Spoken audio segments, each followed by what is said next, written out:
દીકરીને પ્રશ્ન કર્યો કે બેટા હવે તો કોઈ તારા સાસરા પક્ષના છે નહીં, કોઈ લાજ મૂકી દે ને. ત્યારે ભારત વર્ષની દીકરી એટલું કીધું, બાપજી મારે જવાનો સમય છે સાસરે, અને આ સમય મેં એક હાથની મુઠ્ઠીમાં મારા બાપની આબરૂ પકડી છે અને બીજા હાથની મુઠ્ઠીમાં મેં મારા સસરાના પક્ષની આબરૂ પકડી છે.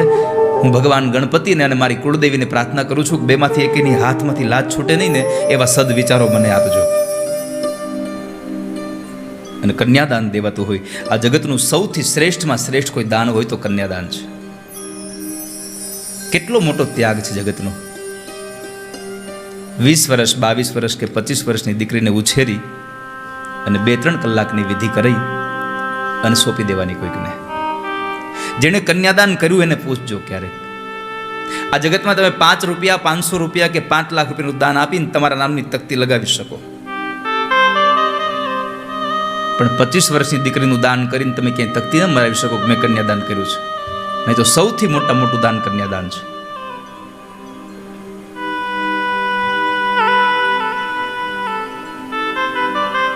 કન્યાદાન કરતી સમયે કદાચ બધા લોકો કઠણ થઈ શકે, પણ એક દીકરીનો બાપ કઠણ ન થઈ શકે. કારણ સમાજમાં મેં ઘણા દાખલાઓ જોયા છે. કંધોતર જેવો દીકરો મરણ પથારીએ પડ્યો હોય, જેના ખંભે ચડીને બાપને જવાનું છે, પણ ઘટના એવી ઘટી હોય કે એ બાપ એના દીકરાને ખંભો આપે એવી પરિસ્થિતિ આવી ગઈ હોય, છતાં પણ બાપ કઠણ થઈ જાય. પણ આ જગતનો એક બાપ એવો નથી કે જેની 25 વર્ષની દીકરી સાસરે જતી હોય અને બાપ રેડ્યો ન હોય. કન્યાદાન કરવા બેસે ત્યારનો રડતો હોય, કારણ આખો દિવસ બેન બેન કઈ કઈ અને મોઢું ભરાતું ન હોય. બનશે ત્યાં સુધી બાપ દીકરીને બેન કહીને બોલાવશે.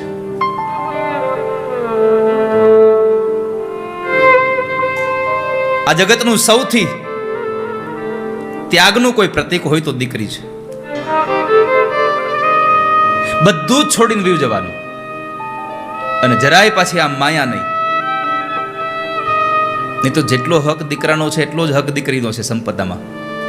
છતાં પણ આજ સુધીમાં ક્યાંય હજી એવા દાખલા નથી જોયા કે સાસરે ગયેલી દીકરી એમ કીધું કે મને મારા ભાગનો હિસ્સો આપી દો. એને છોડી દીધું હોય છે.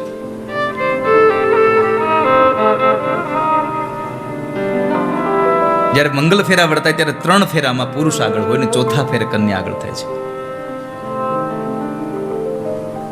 પહેલો ફેરો ફરાય ત્યારે સ્ત્રી એમ કહે છે, કન્યા એમ કહે છે, પતિદેવ તમે આગળ ચાલો, ધર્મમાં હું તમારો સાથ આપીશ. અર્થ એટલે કે પરિવારને ચલાવવા માટે કદાચ મજૂરી કરવી પડશે, કદાચ કમાવું પડશે, તો એમાં હું તમારો સાથ આપીશ. અર્થમાં તમે આગળ ચાલો. કામ એટલે તમારા વંશની વૃદ્ધિ કરવા માટે, તમારા પરિવારના સભ્યોની સેવા પૂજા માટે હું સાથ આપીશ, તમે આગળ ચાલો.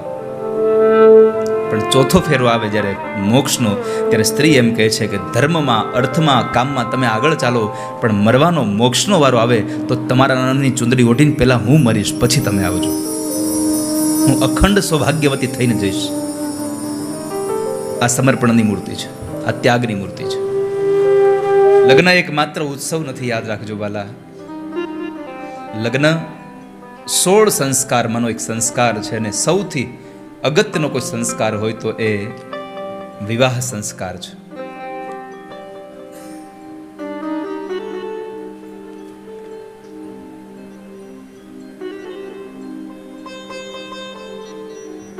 ભગવાનના લગ્ન થયા છે. આજે આપણા ભારત વર્ષમાં હિન્દુ શાસ્ત્રમાં જે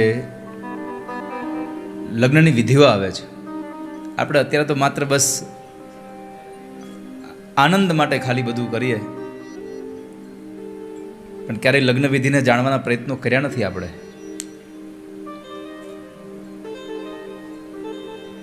એ તો કહેવામાં આવે છે મીંઢોળ બાંધવાનો છે એટલે મીંઢોળ બંધાઈ જાય છે, માણેક સ્તંભ રોપવાનો છે, પીઠી ચોળવાની છે,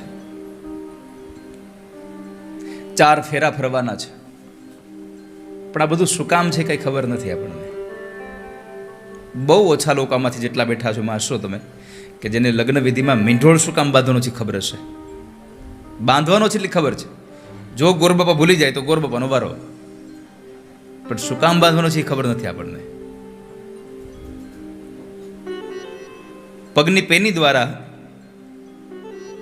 જેને આપણે તળપદી ભાષામાં આપણે એને છીપટિયા કહીએ છીએ, એ વરાજા પાસે તોડાવવામાં આવે છે. મીંઢોળ છે ઔષધિ છે. જ્યાં સુધી વરકન્યાના હાથમાં મીંઢોળ બાંધેલો છે ત્યાં સુધી વાસના પ્રગટ નથી થતી. અને હું જે મીંઢોળની વાત કરું છું એ પહેલાના સમયમાં જે માતાઓ વડીલોએ બાંધ્યા છે, મોટા જે જાયફળ જેવડા મીંઢોળ, એની વાત છે. અત્યારે આર્ટિફિશિયલ જે મોતીથી મઢેલા આવ્યા છે એની વાત નથી કરતો.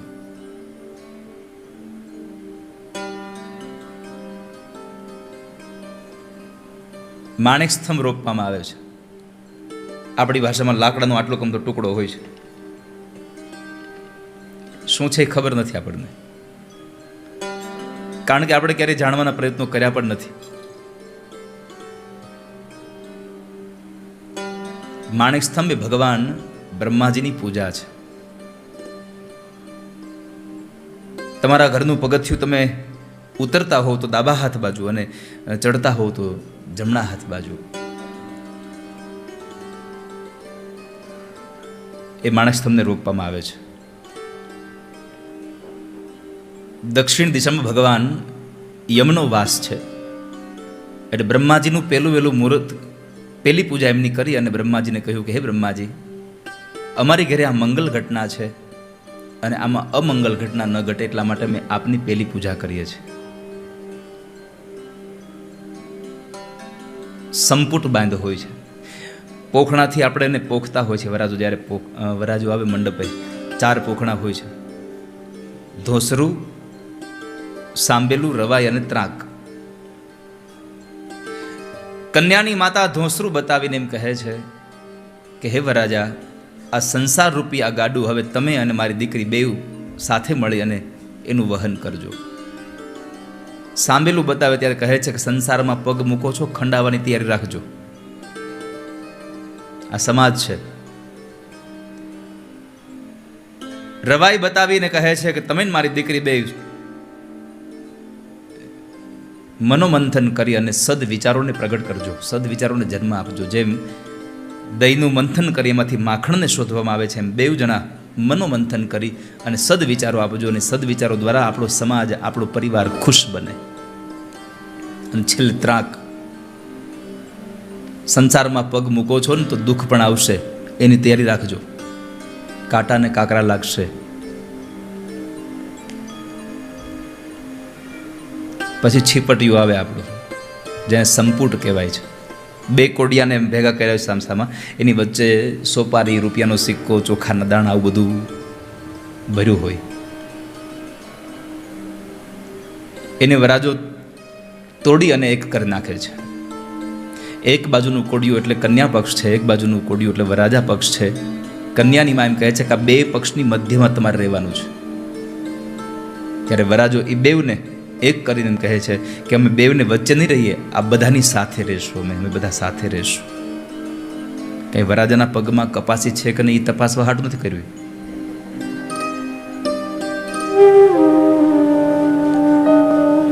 તો એ ત્યાગ 4 ફેરા વર્તાઈ જાય, પછી કંસાર પીસાતો હોય. પછી હવે તમારે તો ખબર નહીં, તો મુંબઈ ક્યારે આવ્યો નથી આવી રીતના લગ્ન કરવા. લગ્ન તો ખૂબ કર્યા છે મુંબઈમાં, મેં રહ્યો ત્યાં સુધી. આમ તો હું પણ કહી શકું દીપકભાઈ, હું પણ મુંબઈ વાસી છું.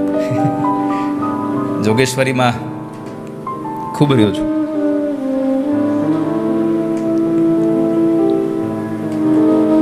કંસાર ખવાતો એક ન ખવાતો, કે મારે પ્રશ્ન એટલો કરવો છે કે જેટલા લોકોના લગ્ન થયા છે એણે મંડપમાં કંસાર કોણે કોણે ખાધો છે? કંસાર પીરસાય તો ખરો ને. આપણા લગ્ન હોય ત્યારે કંસાર પીરસાય છે ને, તો ખાધો નથી કોઈએ?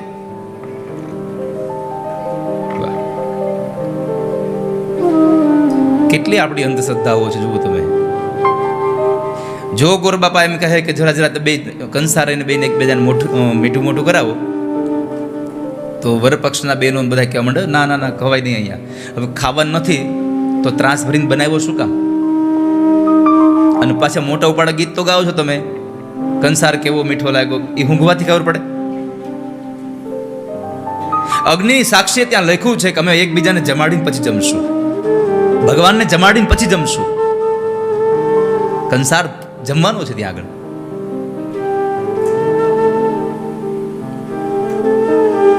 સપ્તપદી થઈ જાય. 7 પ્રતિજ્ઞા તો દીકરીને જ લેવાની હોય. લગ્ન વિધિ ક્યારેક સાંભળશો ને તો ખ્યાલ આવશે. 7 પ્રતિજ્ઞા દીકરીને અને 7 પ્રતિજ્ઞા વરરાજાને બેન લેવાની હોય છે. બેઉને 7 પ્રતિજ્ઞા. અને પછી જ્યારે દીકરી વિદાય થતી હોય ત્યારે ઘરમાંથી જ્યારે પહેલાનો સમય હતો કે દીકરીને લાજ કાઢીને બેસવું પડતું હતું. આખી લગ્ન વિધિ પૂરી થાય ત્યાં સુધી 2 હાથથી લાજ પકડીને બેસવાનું હતું. દીકરીને પ્રશ્ન કર્યો કે બેટા હવે તો કોઈ તારા સાસરા પક્ષના છે નહીં, કોઈ લાજ મૂકી દે ને. ત્યારે ભારત વર્ષની દીકરી એટલું કીધું, બાપજી મારે જવાનો સમય છે સાસરે, અને આ સમય મેં એક હાથની મુઠ્ઠીમાં મારા બાપની આબરૂ પકડી છે અને બીજા હાથની મુઠ્ઠીમાં મેં મારા સસરાના પક્ષની આબરૂ પકડી છે. હું ભગવાન ગણપતિને અને મારી કુળદેવીને પ્રાર્થના કરું છું કે બેમાંથી એકેની હાથમાંથી લાજ છૂટે નહીં ને, એવા સદવિચારો મને આપજો. અને લાજ તો મેં એટલા માટે કાઢી રાખી છે કે મારા જવાના સમયે મારા બાપની અને મારા ભાઈની સંપદા ઉપર મારી કુડી નજર ન પડી જાય, એટલા માટે મેં મારી આંખોને ઢાંકી દીધી છે. આંગણામાં નીકળે એટલે આપણે દરવાજામાં દીકરીના હાથના થાપા લેતા હોઈએ છીએ.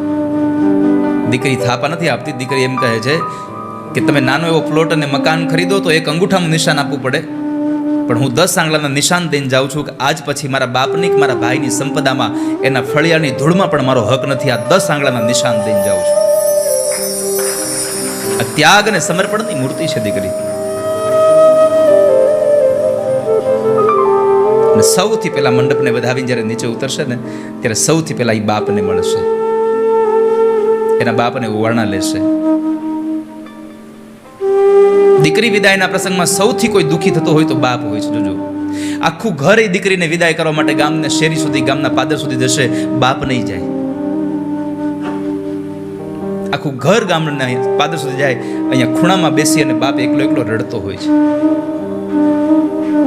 કારણ મારી માનું બીજું સ્વરૂપ મારી દીકરી છે. આ જગતમાં જેટલું ધ્યાન માં રાખે ને એના કરતા હવાયું ધ્યાન દીકરી રાખે છે. માં મરી ગઈ હોય પણ દીકરી હોય ને તો ખોટ ન વર્તાય માની.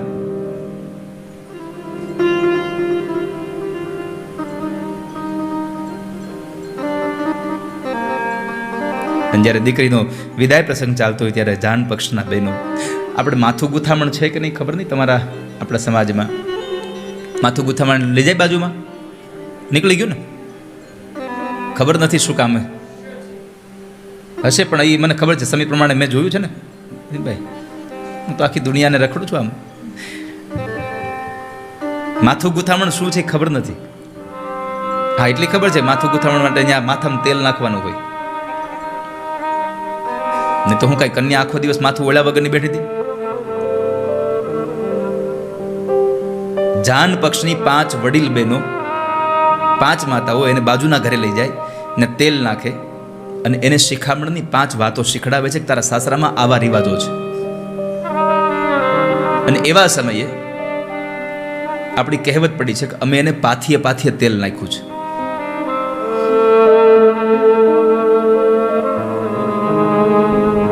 પછી જ્યારે દીકરી વિદાય થતી હોય ત્યારે જાન પક્ષના બહેનો કહેતા હોય, પરણ્યા એટલા પ્યારા લાડી, ચાલો આપણે ઘેર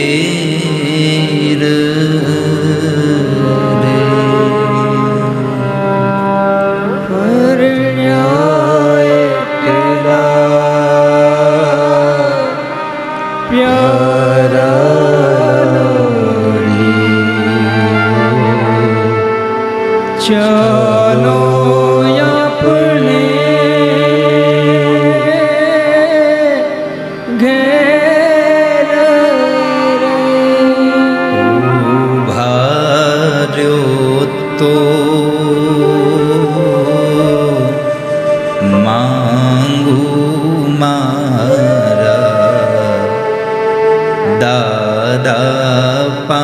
पासे शीख रे।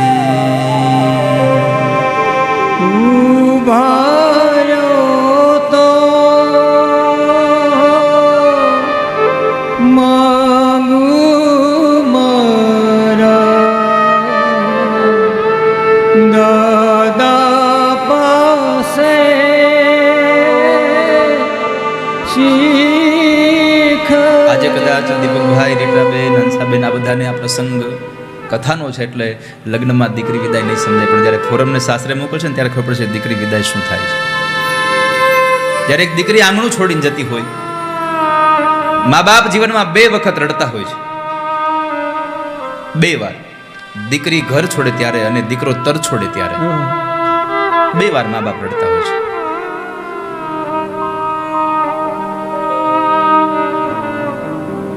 જે દીકરી ગાડીમાં બેસીને સાસરે જવાની હોય ને, એ ગાડીની અંદર કન્યા પક્ષના બહેનોએ રોટલો મૂક્યો હોય અને છેલ્લે ઘરેથી પાણીનો એક પ્યાલો અથવા તો એક લોટો કળશ ભરી અને ગામના પાદર સુધી લઈ જાય અને ત્યાં છેલ્લે દીકરી વિદાય થાય ને ત્યારે છેલ્લું પાણી અને બાપના ગોળાનું પાય અને કહે છે કે દીકરી, આપણા અંજળ પાણી અહીંયા પૂરા થયા, દીકરા હવે તારો નવું ઘર તારું ચાલુ થયું છે.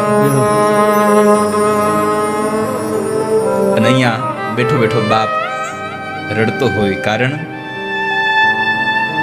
દીકરી મારી લાડકવાઈ લક્ષ્મીનો અવતાર,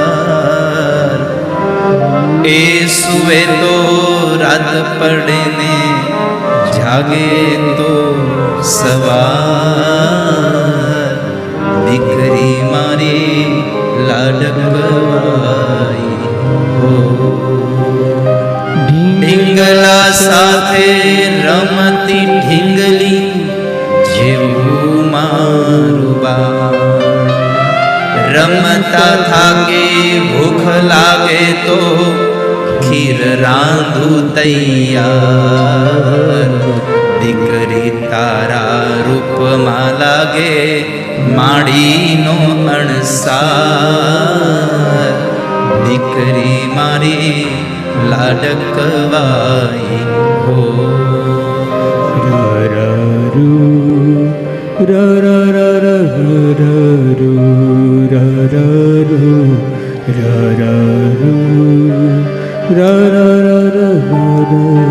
તો બાપ ભગવાન ઠાકોરજીને પ્રાર્થના કરીએ કે આ લગ્નના ઉત્સવનું જે પુણ્ય છે ભગવાન ઠાકોરજીના ચરણોમાં સમર્પિત કરતા કહીએ કે વોરા પરિવારના જેટલા પણ પિતૃઓ છે બધાને ભગવાનનું ધામ મળે. યદ ગત્વા ન નિવર્તન્તે તદ ધામ પરમં મમ. ભગવાનના ધામની અંદર એને સુખ આપે, કારણ કે જ્યારે આપણે કોઈ માણસ મૃત્યુ પામે એની જ્યારે વિધિ થતી હોય ને ત્યારે એમાં ભગવાનના લગ્ન કરવાના હોય, એમાં વાછડા અને વાછડીના લગ્ન કરતા હોય અને એનું પુણ્ય આપણે ભગવાન ઠાકોરજીને અર્પણ કરતા હોય. તો અહીંયા આજે કથાના માધ્યમથી જે લગ્ન કર્યા એનું પુણ્ય ભગવાન ઠાકોરજીને સમર્પિત કરીએ. આ પરિવારને એ પુણ્યના પ્રભાવે ભગવાન ખૂબ રાજી રાખે એવી પણ આપણે પ્રાર્થના કરતા આવો.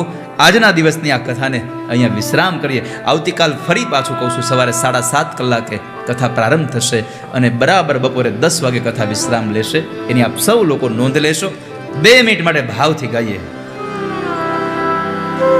તમે મને માયા લગાડી મારા વાલા, તમે મને માયા લગાડી મારા વાલા, સામે મને માયા લગાડી રે,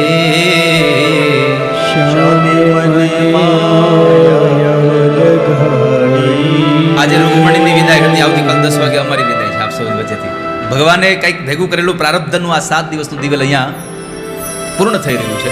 એટલે અને આમ પણ આ તો જિંદગીનો મેળો હોય કે મહોત્સવનો મેળો હોય, જુદા તો પડવાનું, કારણ કે સંયોગ હોય ને વિયોગ હોય અને વિયોગ હોય ને સંયોગ હોય છે. તો આ તો ભગવાને કોઈ જન્મનું બાકી રહ્યું છે ભેગું રહેવાનું, એ ભગવાન ભાગવતજીના માધ્યમથી આપણે બધા ભેગા થયા અને 7 દિવસ અહીંયા આનંદ કર્યો ભગવાનની કથાને લઈને. એટલે ભગવાનને આ છેલ્લી વાર, કારણ કે આવતીકાલ હું ધૂન નથી ગાતો હતો, એટલે 2 મિનિટ માટે ભાવ છે ગાયે.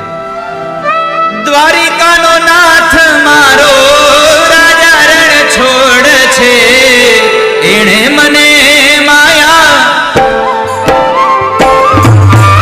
દ્વારિકાનો નાથ મારો રાજા રણ છોડે છે એણે મને માયા લગાડી રે ગાયોનો ગોવાળ મારો રાજા રણ છોડ છે એણે મને માયા માયા માયા ગાયોનો ગોવાળ મારો રાજા રણ છોડે છે એણે મને માયા લગાડી રે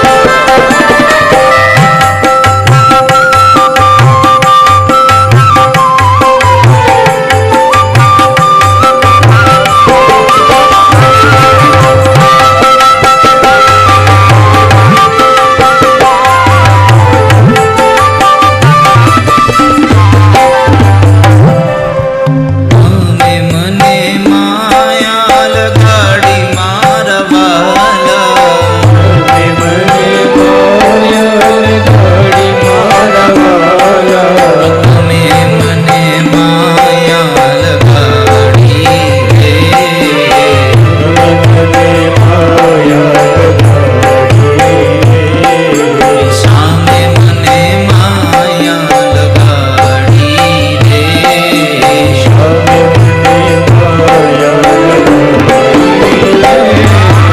રાધાનો શ્યામ મારો રાજા રણ છોડ છે એણે મને માયા લગાડી રે રાધાનો શ્યામ મારો રાજા રણ છોડે છે એણે મને માયા લગાડી રે સુદામાનો મિત્ર મારો દ્વારિકાનો નાથ છે એણે મને માયા લગાડી રે સુદામાનો મિત્ર મારો દ્વારિકાનો નાથ છે એણે મને માયા લગાડી રે તમે મને માયા લગાડી રે તમે મને માયા લગાડી રે સામે મને માયા લગાડી રે તમે મને માયા લગાડી રે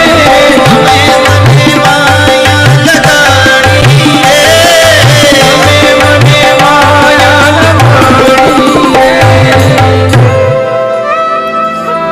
અમે છાશું કર્યા વિના આવ્યા ઘેર જાવું ગમતું નથી અમે છાશું ઘેર જાઉં ગમતું નથી અમે છાશું કર્યા વિના આવ્યા ઘેર જાવું ગમતું નથી અમે છાશું કર્યા વિના આવ્યા ઘેર જાઉં ગમતું નથી એ હવે જોજો માખણિયા ના ખેલ રે ઘેર જાવું ગમતું નથી હવે જોજો માખણિયા ના ખેલ રે ઘેર જાઉં ગમતું નથી કાન રસિયો રૂપાળો રંગ રેલિયો ઘેર જાવું ગમતું નથી કાન રસિયો રૂપાળો રંગ રેલિયો ઘેર જાઉં ગમતું નથી ભજ